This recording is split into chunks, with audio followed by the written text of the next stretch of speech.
But what's really going to be interesting is the way in which the presentation of Donald Trump in Georgia is going to, overshadow the Republican debate. Coming up next on Scripps News Live, former President Donald Trump expected to turn himself into Georgia authorities this week as his Republican rivals hit the debate stage. The latest as his other co-defendants begin surrendering.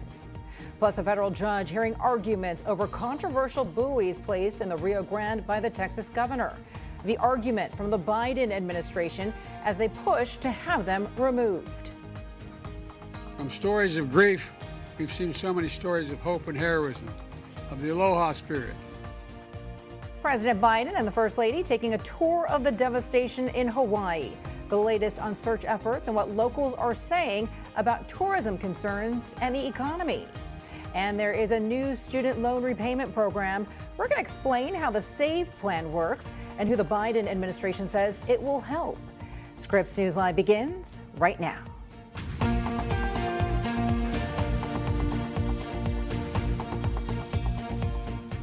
Hey there, welcome to Scripps News Live. Great to see you on this Tuesday. I'm Veronica Cruz.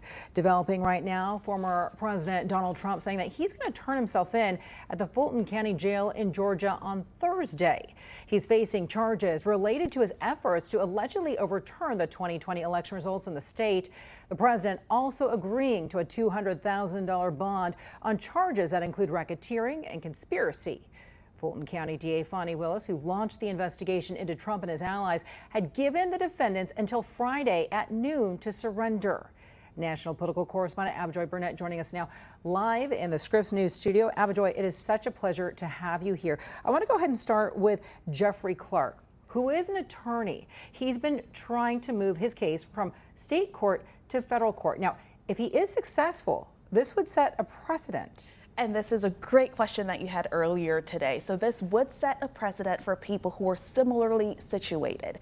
If you can make an argument that you were working in your official capacity as someone who's working within the government, then yes, you can make that argument. If you didn't work within the government, if you worked in state government, for example, you cannot make that argument. So other people who could potentially say, yes, I want for my case to be moved to the federal system, Mark Meadows, for example, we saw that he did that. He was the first person to do that. The former president could possibly make that argument. We have seen nothing as of now that says he will try to make that move. His legal team will try to make that move.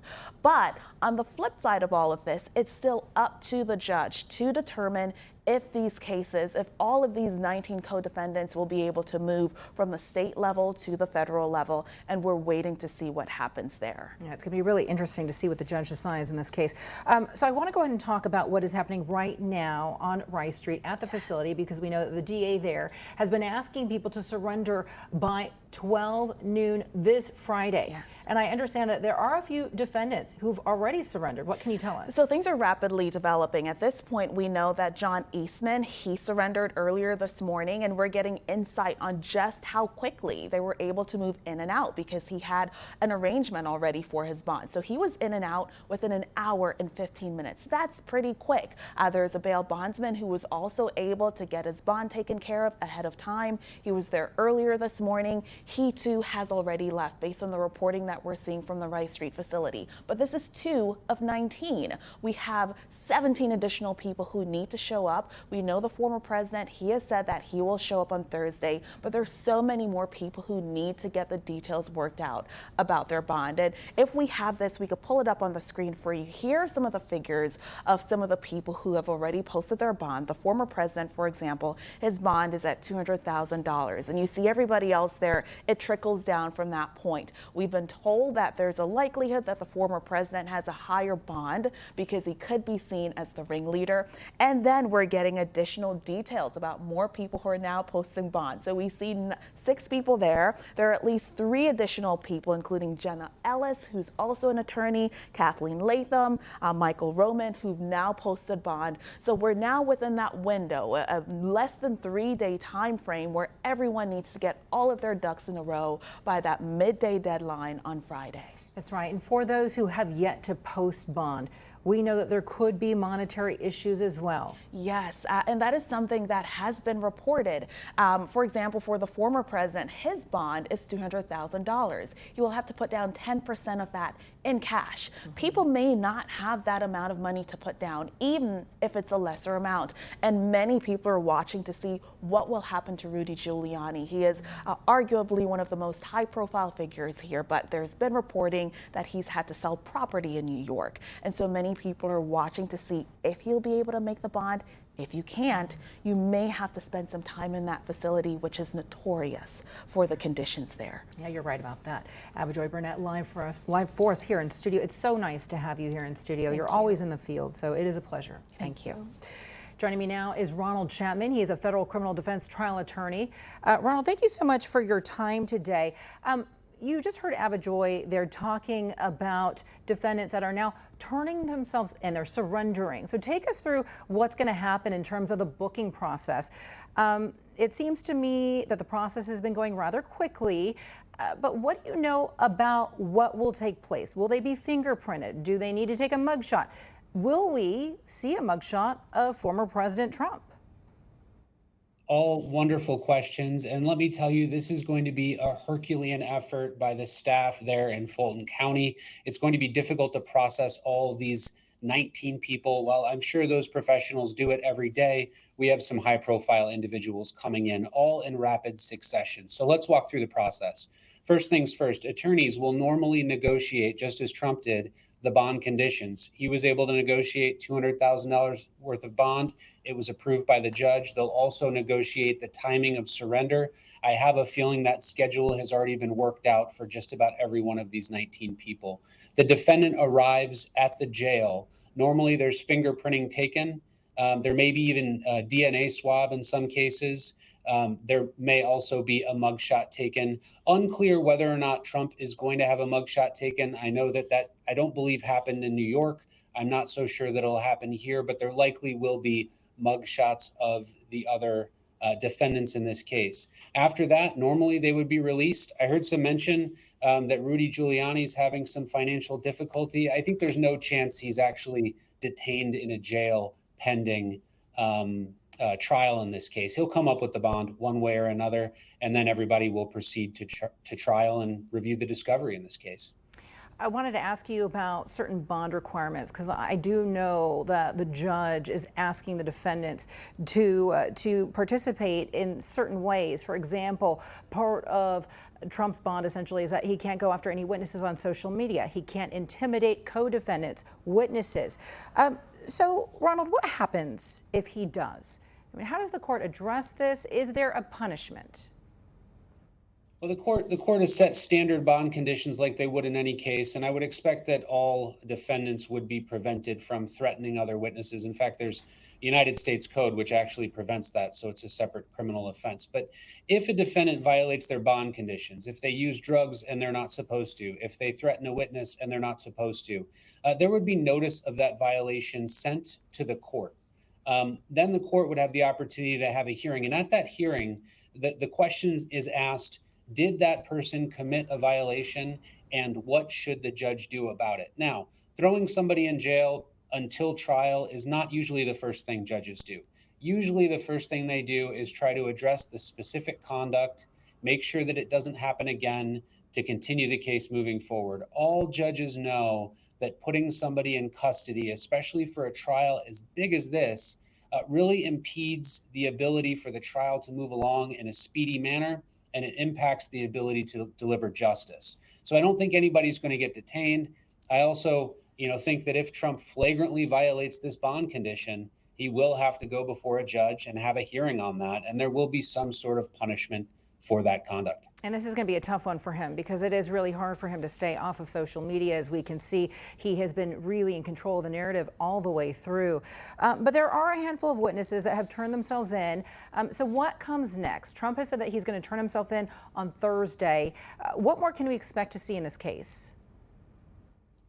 So after everybody's turned in, there's likely going to be an initial appearance, which usually involves scheduling. Now, we know that the prosecutor wants this case to go very quickly and end before the election. I've said before, even on this network, I don't think there's a chance of that happening.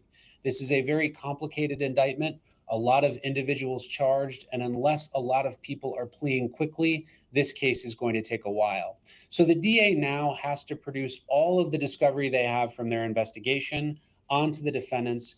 Their attorneys will start reviewing that information, file pretrial motions, and prepare their witnesses for trial.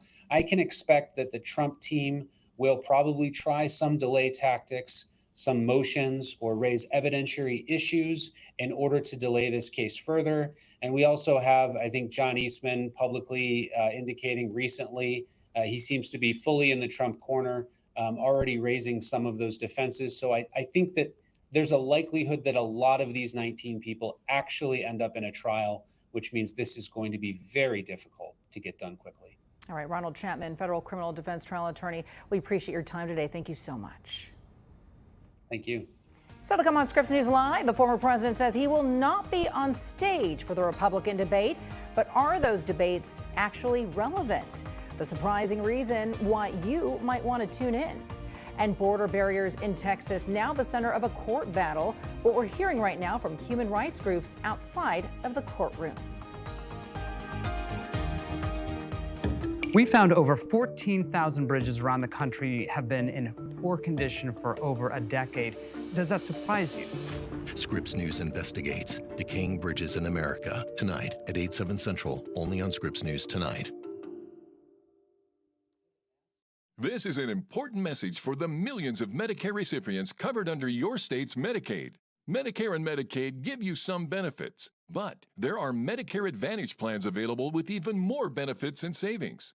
Call the number on your screen and get a free Medicare benefits review to see if you qualify. A licensed insurance agent is standing by to take your call. Just call 800-981-2945 now. Some Medicare Advantage plans may include dental, vision, and hearing coverage, $0 copays for prescription drugs, and an annual allowance to spend on groceries, rent, and utilities for those who qualify.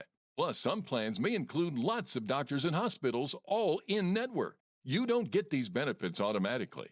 Call now and get a free, no-obligation benefits review. Just call 800-981-2945 now. That's 800-981-2945. Plus, certain beneficiaries may qualify based on income verification to enroll in their state-based Medicare savings program. That can add up to $164 back to their Social Security check every month. Call the number on your screen to see if you qualify for this state-based program. A licensed insurance agent is standing by to take your call. Just call 800-981-2945 now. Medicare and Medicaid give you some benefits, but there are Medicare Advantage plans available with even more benefits and savings. Plus, some plans may include lots of doctors and hospitals, all in-network. Plans may include dental, vision, and hearing coverage, $0 copays for prescription drugs, and an annual allowance to spend on groceries, rent, and utilities for those who qualify. Plus, you may be eligible for a plan with free transportation. Remember, you don't get these benefits automatically. Call now and get a free, no-obligation benefits review. Just call 800-981-2945 now. That's 800-981-2945. Hey folks, the league is in absolute chaos. Come down to some rookie taking free throw. Got the young guys going on.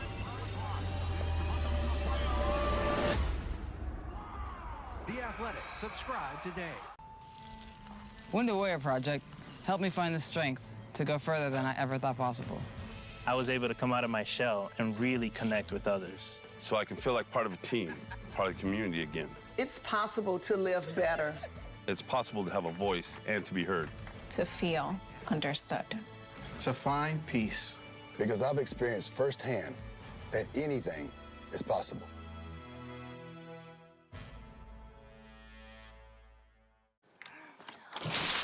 What should we do? I'm going to cashnetusa.com. I can apply in minutes, and if approved, we can have the money as soon as the same business day. Go to cashnetusa.com to apply for the money you need. A federal judge heard arguments today in a case over a barrier of buoys along the U.S.-Mexico border in Texas. Governor Greg Abbott ordering the installment to prevent migrants from entering the country. The Justice Department is suing the governor over the measure, saying it could impact U.S.-Mexico relations and pose humanitarian and environmental risks. National correspondent John Moan has been tracking issues at the border closely for us, and he joins us now live. John, any idea of what the outcome of this case will be? Well, we won't know really until probably in the next couple of weeks, because the judge is taking the matter under advisement, even taking closing arguments in written form, and those are due at the end of the week. But the federal government's lawsuit against Texas is fairly narrow, saying Texas violated an 1899 federal law governing use of navigable bodies of water, including rivers. And the judge overseeing this hearing was pretty quick to shut Texas attorneys down every time they brought up the issues of illegal immigration and drug trafficking, saying it wasn't germane to the government's lawsuit against the state of Texas. The federal government is suing Texas for blocking a, quote, navigable waterway because Governor Greg Abbott ordered the placement of a river barrier system in the Rio Grande just south of Eagle Pass, Texas. That's a high traffic area for illegal border crossings in the last several years. Opponents of this plan, like State Senator Roland Gutierrez, says it's more evidence that the governor's $6 billion state effort at enforcing its own border laws is an overreach. Operation Lone Star has led to nothing but stunt after stunt from a reckless and feeble-minded governor that would rather torture people than to have an immigration solution. No one is above the law, not even Governor Abbott. We're here to demand that the Department of Justice investigate all the illegal actions and human rights violations happening in our home in Eagle Pass. Now, at issue, more than 1,000 feet of this detachable buoy system deployed in the city of Eagle Pass, designed to function as a floating wall to block border crossings through the Rio Grande or push migrants seeking to cross farther down the river from the international bridge where the water tends to be more shallow. The federal government says these wrecking ball-sized buoys pose environmental and humanitarian concerns. The crux of the lawsuit saying the barriers break federal law and impede a waterway deemed navigable for boat traffic, saying that Texas never sought a permit in the first place to do so and sought permission for the federal government to put these barriers in, and it would have to go to the Army Corps of Engineers to do so. The Mexican government has also complained about this border barrier system, saying it violates treaties between the United States and Mexico, including the sovereignty of its own nation, if the buoys drift to the Mexican side of the river. In fact, the governor of Texas admitted this week authorities moved the structures back closer to the U.S. side, and in court, the state's lawyers said the move was done to avoid controversy. The hearing wrapped up no more than half an hour ago, and the judge has given both sides here until Friday to submit closing arguments in written form, and he's taken the matter under advisement. Veronica. All right, John Moan reporting live from Austin, Texas. John, thank you so much. Right now in South Texas, heavy rain and strong winds from Tropical Storm Harold have been moving across the region. The storm making landfall on Padre Island, Texas this morning. A tropical storm warning still in effect for some areas, including Port O'Connor, Texas, along the Gulf Coast. The National Hurricane Center expects Harold to weaken into a tropical depression, but flash flooding and storm surge have been a concern through early Wednesday.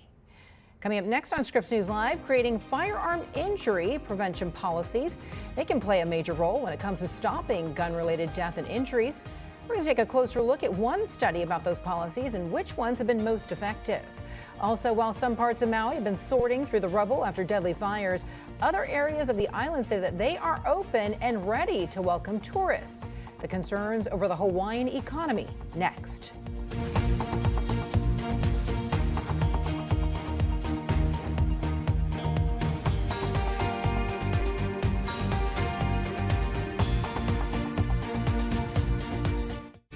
If you, like many people, are covered by both Medicare and your state's Medicaid, here's something important to know. Now you could get even more health benefits than you already have. It's the United Healthcare Dual Complete Plan. To find out if you or someone you care about is eligible, it's easy. Call now to talk with us. We can explain it all and answer your questions. Medicaid gives you benefits, and Medicare gives you some too. But a dual complete plan can add even more benefits and features compared to original Medicare. You'll have lots of doctors and hospitals to choose from. $0 copays on all covered prescriptions, including brand names.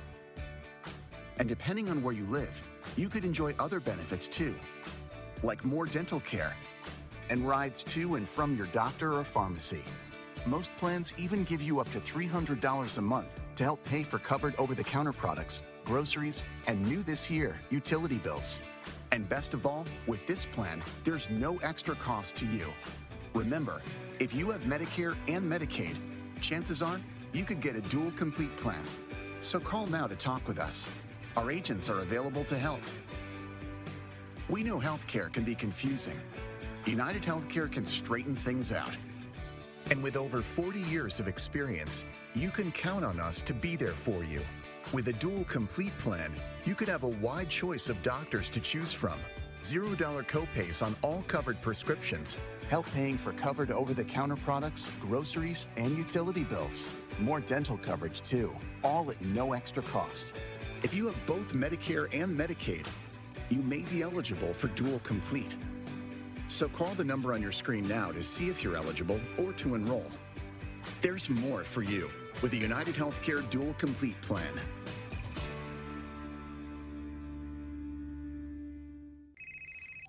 Hey. Hey, I'm inside the bank. Where's the $500? What? I don't have much time. Where's the $500? I said drop your bank, not rob your bank. What?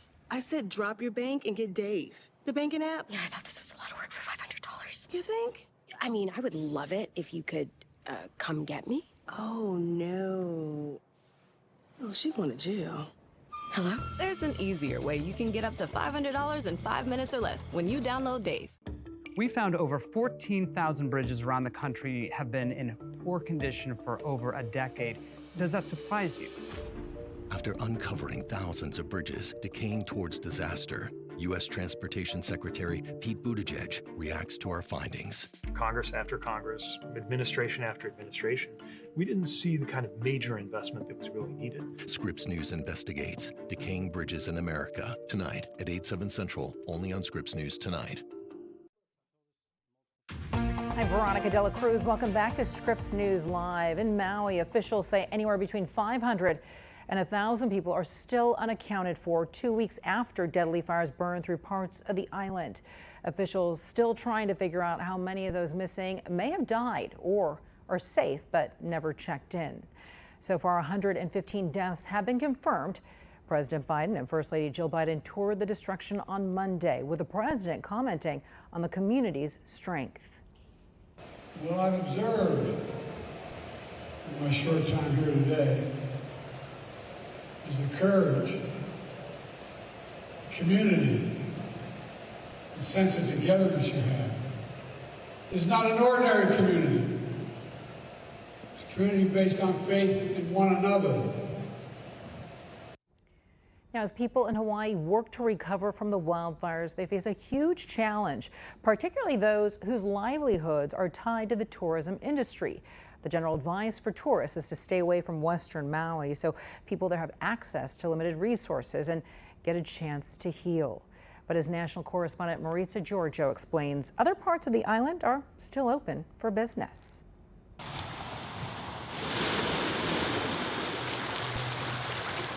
After the fire tragedy in Lahaina, an unusual moment of silence on Maui. A needed pause for some, but too quiet for others. As the extent of the devastation in Lahaina became clear, there was an even clearer call for tourists to stay away from Maui. Actor Jason Momoa took to social media telling his followers, do not travel to Maui. Many listened. The Hawaii Tourism Authority says more than 46,000 people flew out of Kahului Airport in the immediate days after the fire. Planes are landing at OGG now, nearly empty. It's really slow because everybody was saying don't come to Maui. It's not enough food for everybody, but right now it's really slow. Many on other parts of the island worry what will happen without the engine of tourism driving the local economy. What do you say to people who say, I don't think it's time for me to go to Maui, or don't come to Maui? Ask the relative that works in a hotel if what they think. Ask them. They're going to be the ones out of work. State data shows about 1 in 5 jobs in Maui County are related to tourism. Tourists spent $5.7 billion on Maui last year. A desolate Kaanapali beach, empty shops, and unused rental cars. It reminds these Hawaiians of another event they were just starting to recover from. And it looks like when COVID hit, same thing, all the cars piled up. Almost everyone we talked with has a loved one either displaced, still missing, or worse. We lost an auntie. She was located through DNA. And then I have 3 cousins that lost their homes. And while people here mourn what happened, many know their future depends on visitors spending money. Tourism is a big part of Hawaii. And us little people, we need them. Locals in the camp that want tourists to return to Maui say there's a way to be here respectfully, something many feel has been ignored by some visitors, like this post showing a boat full of tourists snorkeling in the same waters people used to try to escape the flames. Look at all these tourists just frolicking in the waters off of Lahaina. The snorkeling outfit issued an apology days later, saying they would suspend operations.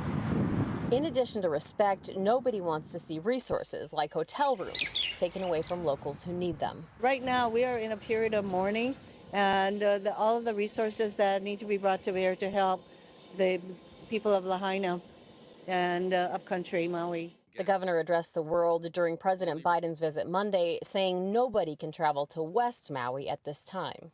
But all of the other areas of Maui, friends, and the rest of Hawaii are safe. They're open, they're available. The aloha is here for you. And the reason I say that is because when you come, you will support our local economy and help speed the recovery of the people that are suffering right now. There are other ways to help too. I met some tourists from Germany and Austria and other places who are spending their last few days on Maui volunteering at the center. Maritza Giorgio, Scripps News, Maui. Maui has a long road ahead. Monetary donations will be crucial for survivors struggling to piece their lives back together. Scripps News is supporting those relief efforts through the Scripps Maui Wildfire Relief Campaign. Just scan that QR code that you see right there on the bottom of your screen if you would like to help. I'm Veronica de la Cruz. Thank you so much for joining us. For the audience leaving us right now, your local programming is up next. And don't forget to check us out online. Head to scripsnews.com. Now, if you're staying with us, we have much more news headed your way right here on Scripps News Live. Coming up next, a mother who served 17 years of her life sentence could soon walk free. Why the death of her child put her behind bars. And straight ahead, the Biden administration rolling out the so-called SAVE plan, what it all means for people getting ready to start paying back their student loans. We'll be right back.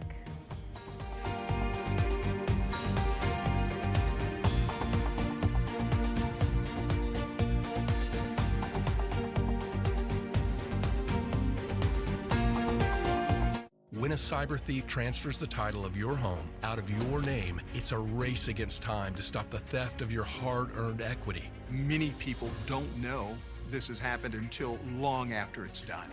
You as the homeowner think you still own a house. 3 months later, you start getting foreclosure notices and you realize you've got 4 mortgages on your house that you didn't even know existed. So when's the last time you checked on the title to your home? Find out if you're already a victim at HomeTitleLock.com. One way to avoid expensive car repair bills is to be a race car driver. The other is Endurance. Endurance saved me more than $7,000. Without Endurance, breakdowns can cost thousands. With Endurance, you're covered. Endurance covers nearly every car on the road. Plus, you pick the mechanic you trust. Act now for $300 off any plan, plus a year of elite benefits and a 30-day money-back guarantee. Call 1-855-588-2580 now. We need some help. I know. I'm going to CashNetUSA.com. And if approved, we can have the money in our account as soon as the same business day. Go to CashNetUSA.com to apply for the money you need. The problem with pillows is that you're trying to fit a round peg into a square hole, or rather a pillow-shaped peg into a shoulder-shaped hole. This is Sydney. Hello. Look at the space between her head and her shoulder. It's a square. None of these rounded pillows are going to fit that space perfectly. What Sydney needs is a pillow that properly supports her neck and keeps her spine in alignment. Hence, the Pillow Cube. So stop wasting all your money on these fancy new mattresses and get the pillow that will support your noggin. Buy the Pillow Cube today, and you can join our happy dance. Female hair thinning is so common. That's where hers comes in. You can take their free hair quiz, provide some info about your health history, and a medical provider can recommend a personalized treatment plan just for you. Take the hair quiz today at forhers.com. Let's get you up to date right now on some of our top stories. FTX founder Sam Bankman-Fried pleading not guilty to fraud and conspiracy charges today. It marked his first appearance in court since his bail was revoked over allegations of witness tampering. Bankman-Fried's lawyers also complain their client's vegan diet is not being accommodated, and he's been denied access to computers and Adderall to help him prepare for his trial in 6 weeks. Commerce Secretary Gina Raimondo set to travel to China at the end of this month. She'll be in Beijing and Shanghai discussing the two countries' commercial relationships and exploring other areas for cooperation. Her trip follows visits by Secretary of State Antony Blinken and Treasury Secretary Janet Yellen as the White House works to maintain a dialogue with China. Former President Trump says that he will surrender to authorities in Atlanta on Thursday. He will turn himself in to face charges, including racketeering and conspiracy for allegedly trying to overturn the 2020 election results in Georgia. The former president also agreed to a $200,000 bond, and that deal comes with some strict rules, including not intimidating witnesses.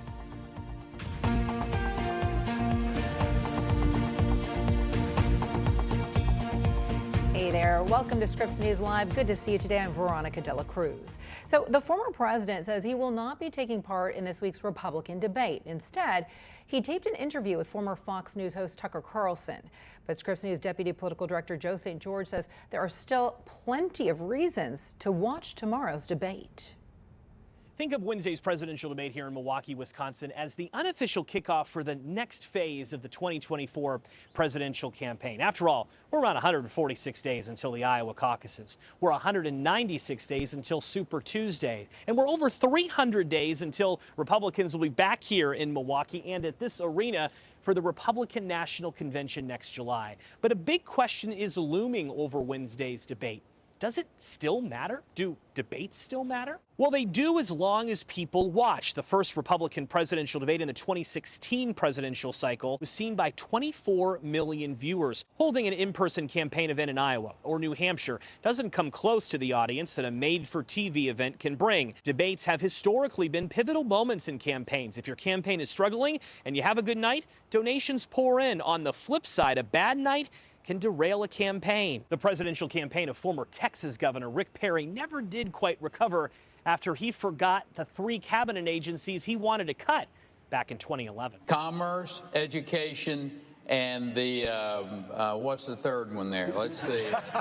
There are, though, plenty of questions about how many Americans, how many voters will actually watch, knowing that former President Trump has decided to skip the event. Mr. Trump continues to have a commanding lead over his rivals. He's up by around 40 points with no sign that he has lost any support following his multiple indictments. But Wednesday's debate does still matter because the race to be the alternative candidate to Mr. Trump going into 2024 is still wide open. Florida Governor Ron DeSantis is currently number 2 in the polls, but political newcomer and businessman Vivek Ramaswamy is showing some momentum. Not to mention, some of the candidates on the stage could be auditioning for a vice presidential pick if Mr. Trump does in fact win the nomination. In lieu of participating in this debate, former President Trump has taped an interview with Tucker Carlson set to be released around the debate time. As for Democrats, they're on the ground here in Milwaukee as well, but they're on the airwaves too, announcing a $25 million ad buy in key states like Nevada, Arizona, Michigan, and Wisconsin this week.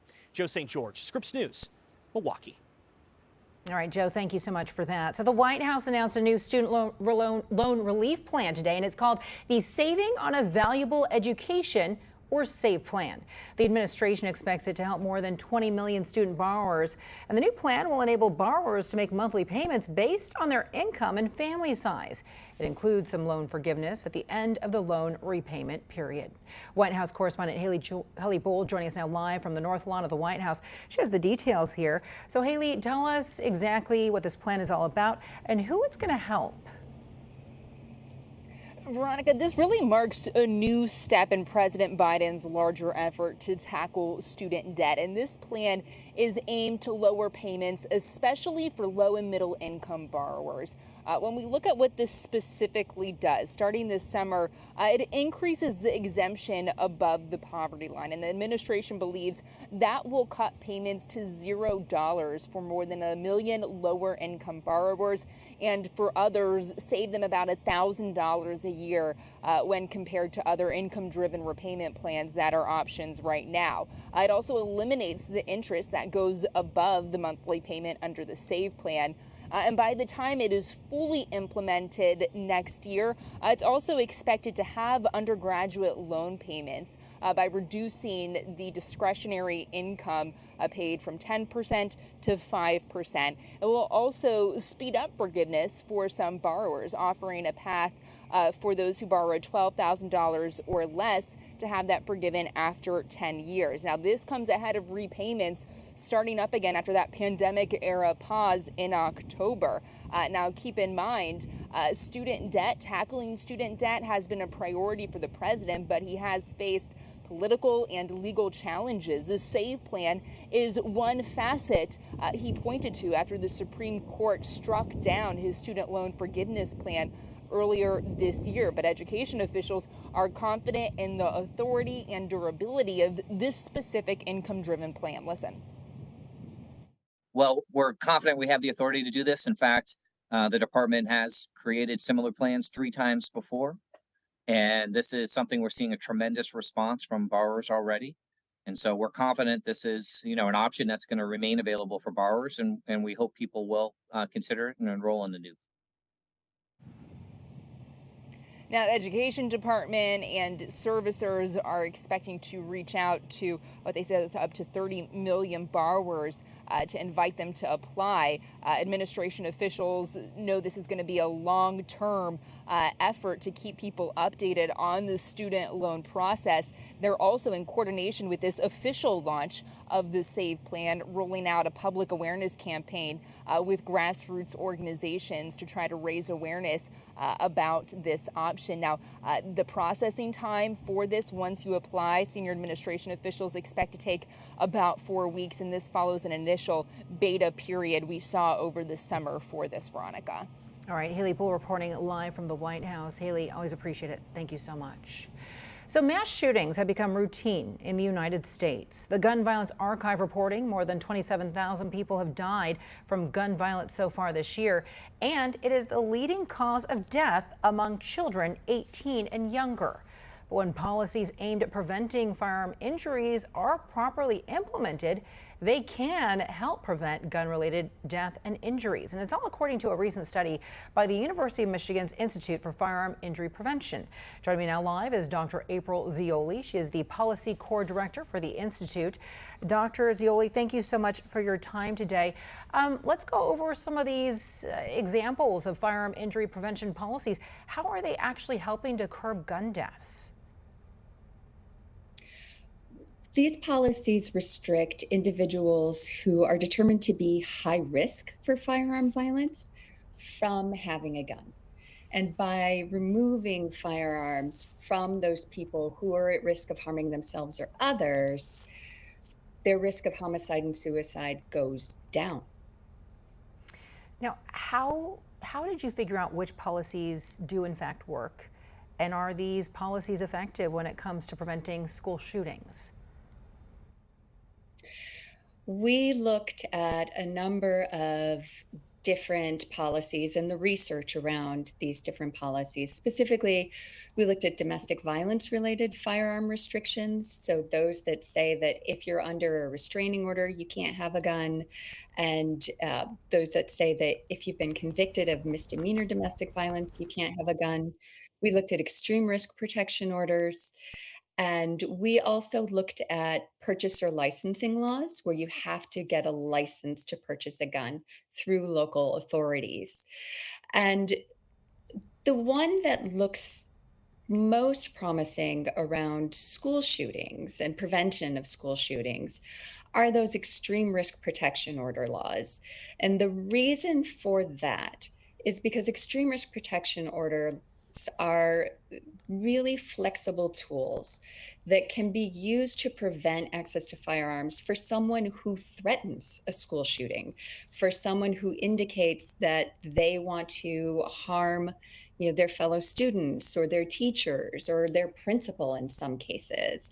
And law enforcement can investigate that case. If they find evidence, present it to a judge, get that extreme risk protection order, and potentially prevent what might have turned into a school shooting. But what you've just described seems like it is a multi-pronged process. Yes. And from what I understand, these extreme risk protection orders, domestic violence restraining orders, aren't granted all that often. So it seems as though there might be an issue here. What do you think the fix might be? To work, they have to be used. So we need people to report when they hear about school shooting threats, threats of suicides, threats of harming an intimate partner.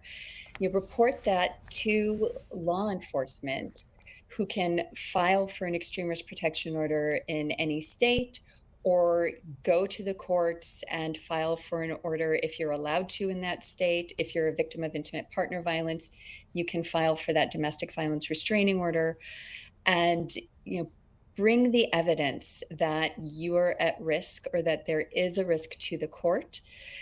Often advocates can help you present that evidence in a way that is appropriate for court and a judge can understand and evaluate, and potentially you'll get that order. But it really is about bringing those risks to law enforcement and to the court. So you're saying the first step of this process would be going to law enforcement and then going to court? Correct, yes. All right, I want to ask you a little bit more about restricting firearms access to high-risk individuals, because part of the problem in this is identifying those high-risk individuals before it's too late. What methods can be used here? In many cases, for example, intimate partner violence, people know that they're at risk. They know that they're in danger, that they're potentially in danger of being killed. And what we need is trust in law enforcement. And part of that trust is that law enforcement will proactively help you when you call them to the scene of intimate partner violence. And part of it is this more global level of trust that Black and brown communities have lost in law enforcement due to historically racist processes and biases. If we get those risks to law enforcement and to the courts, then something can be done. Identifying suicide risk and risk of mass shootings is often about listening to people. It's called leaking. People leak their intentions to others. And we have to pay attention when somebody says, I just want to die, or start making plans, start casing a school, or writing in their notebook that they want to kill people. Some cases have been found because a teacher calls the police on someone taking pictures outside of the school when they don't belong at the school. So this is about remaining vigilant and identifying when things look risky. All right, Dr. April Zioli is the Policy Core Director at the Institute for Firearm Injury and Prevention. Dr. Zioli, thank you so much for stopping by today. We appreciate your time. Thank you. Coming up next on Scripps News Live, a mother who has spent nearly 2 decades in prison could soon be freed, why she's being recommended for release 18 years after her son's death. And we would like to hear from you. Give us a call on our Scripps News viewer hotline toll free. That number is 1-833-4SCRIPPS. Again, it's 1-833-472-7477. Feel free to share your comments and your story ideas. We'll be right back.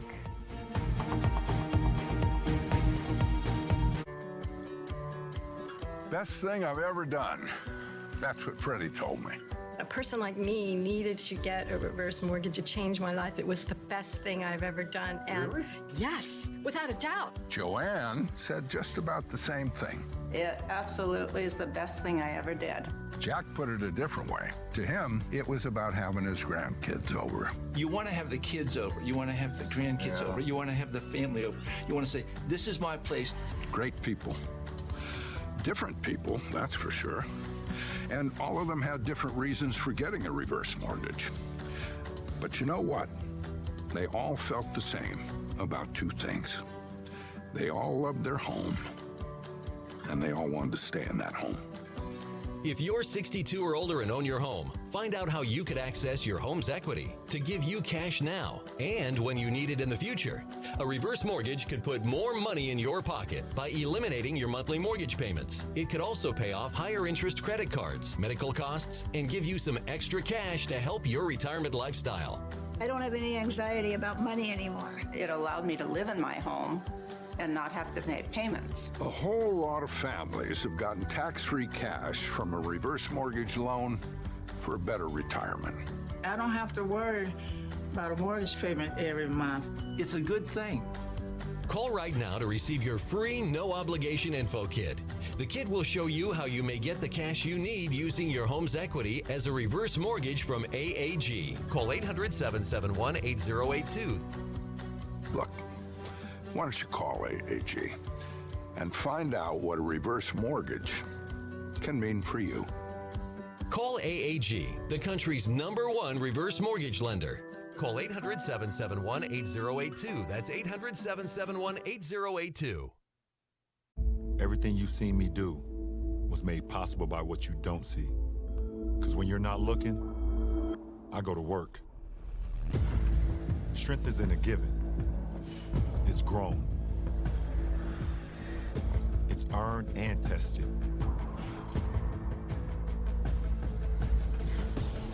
We all have the strength to see what's possible. It's up to us to unlock it. Tonal, be your strongest. Hey, I'm inside the bank. What? I don't have much time. Where's the $500? I said drop your bank and get Dave. The banking app. What? There's an easier way. Oh, she going to jail. You can get up to $500 in 5 minutes or less when you download Dave. Breaking down the headlines. We're going to take a deeper dive with up-to-the-minute information, giving you the whole story. Let's get you caught up on some of today's top stories. The Debrief, live tonight, starting at 6/5 Central, only on Scripps News. A New Orleans mother may be released from prison after serving 17 years of a life sentence for her child's 2005 death. Tiffany Woods was convicted of second-degree murder after feeding her baby cow's milk following Hurricane Katrina. National correspondent Tammy Eswick shares her story. Hurricane Katrina touched down in August 2005. Tiffany Woods gave birth to a baby boy, Emmanuel Woods. The newborn would spend time in the ICU until it was time for Woods, her child's father, and their children to evacuate. But months later, prosecutors would charge Woods and the father with baby Emmanuel's death. I was stressed out. I was depressed. I was lonely. My family wasn't around me. I didn't know if they was alive or not. And I made poor choices. The family ended up in Shreveport, Louisiana, and like many others, struggled to find housing after the storm. Woods says she was getting baby formula through the WIC program, but at some point, when she ran out of the free formula, I changed his formula to organic milk. And due to my choices, I thought I was making the right choice, but clearly I didn't. Their newborn baby died months after Woods gave birth. Prosecutors say it was from malnutrition. The prosecutor who sent Woods to prison pushed for Woods to serve her time. I thought I had seen everything in my lifetime, but I have never seen anything like this. There is no doubt in the court's mind that this child starved to death. Court documents showed Woods had been feeding the baby regular milk, cow's milk mixed with water. Prosecutors say Woods and the child's father knew better. And this was not the first time Miss Woods harmed one of her children in this way. The World Health Organization estimates undernutrition leads to 2.7 million child deaths annually, or 45% of all child deaths. Doctors across the U.S. say they often battle with misinformation over what and when infants can have certain foods or drink. Some doctors say it leads to a high rate of infant mortality, a topic Scripps News covered in our Rural Health series, Early Grave. Dr. Lakeisha Richardson in Greenville, Mississippi, says when struggling families get tight on money for baby formula, they may turn to dangerous methods to feed their infants. You know, somebody tells them, oh, just dilute that formula. You know, you don't have to do what the instruction says, just give it a little bit more water. And, you know, for babies, too much water is bad. And so then you have a baby coming in that's malnutrition, that's dehydrated, or that's hyponatremic because they've been getting diluted formula. Then you have an infant death. The American Academy of Pediatrics says infants under 6 months should only be drinking breast milk or formula. After that, from 6 to 12 months, they should only be given 4 to 8 ounces of water daily. Too much water can dilute nutrients and cause chemical imbalances in young babies. Giving cows milk is not recommended in the second half of the first year. Pediatricians say it doesn't have enough iron and can lead to anemia.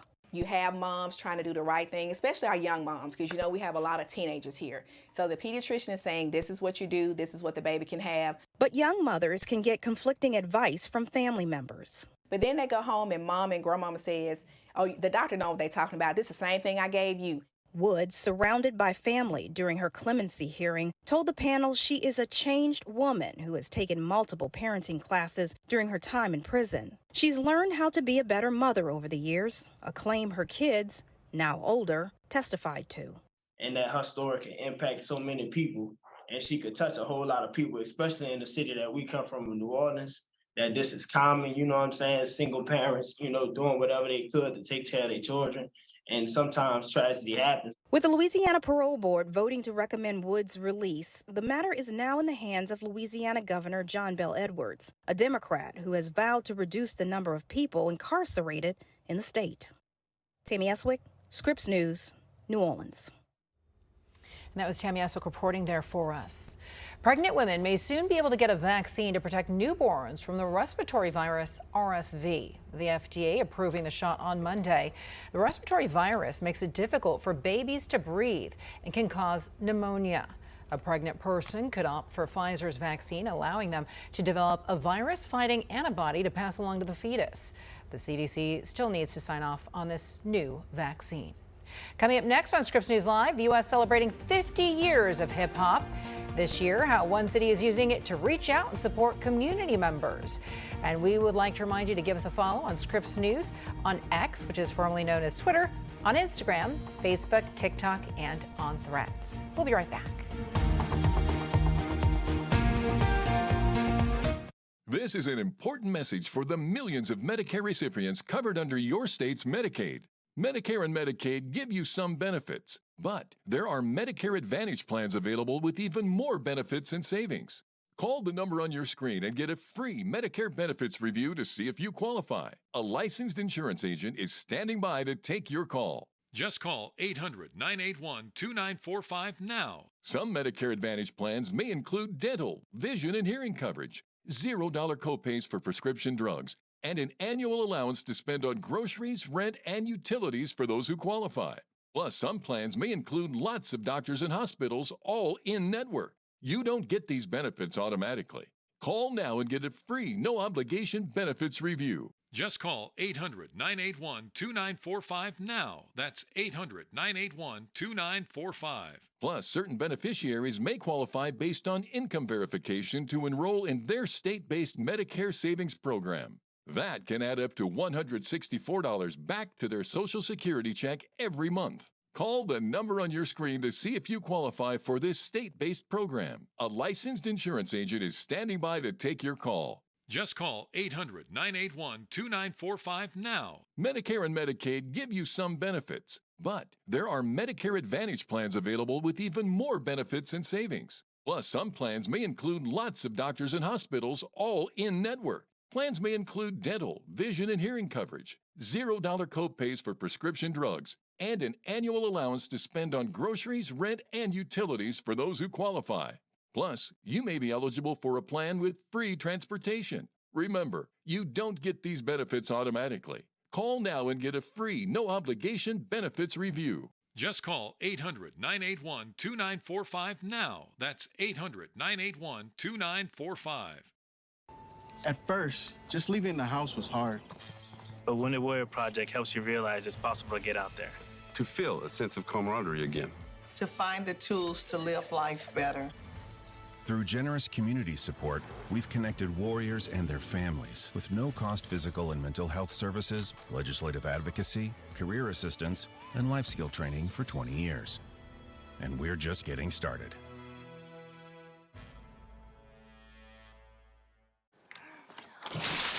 What should we do? I'm going to cashnetusa.com. I can apply in minutes, and if approved, we can have the money as soon as the same business day. Go to cashnetusa.com to apply for the money you need. Do you have an idea for a story you would like to see or a comment on our coverage you want to share? We want to hear from you. Call our Scripps News viewer hotline at 833-4SCRIPPS. That's 833-4SCRIPPS. All right, check this out. There is a new face at the Oklahoma Zoo, and it is very cute, very fluffy, and very rare. Oh, this is the clouded leopard kitten.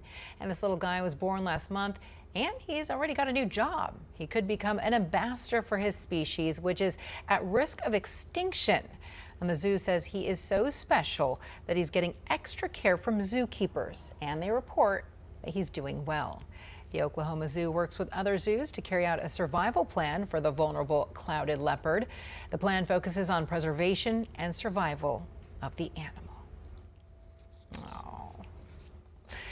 Hip hop is a dominant genre in the U.S. music scene. It's ignited a cultural movement that has expanded across the globe. And now, just 2 weeks after the 50th anniversary of hip hop, a popular Milwaukee festival is back. After a 3-year hiatus because of the pandemic, Milwaukee Hip Hop Week is happening now through August 27th. Milwaukee was the first American city to create a week-long hip hop celebration. Organizers are saying that singing and dancing is obviously included, but the event is focusing on more than just music. Hip Hop Week is not simply about music. It's not simply about breakdancing. It's about using the platform to connect our residents with vital resources, how we can utilize the vehicle of hip hop to make improvements in our community. Part of the musical celebration will focus on civic engagement, financial literacy, entertainment, and mental health, as well as a job fair. Be sure to join us Saturday night at 10 p.m. Eastern for a 1-hour special exploring the history and evolution of hip hop. We're going to dive into a transparent conversation about whether the music and culture need to change. That is coming up Saturday at 10 p.m. Eastern right here on Scripps News. I'm Veronica Dela Cruz. Thank you so much for joining us today. The news continues on Scripps News Live. Up next, Ukraine making progress as it continues a counteroffensive against Russia. What's happening now in eastern Ukraine? We'll have an update from our Jason Bellini coming up.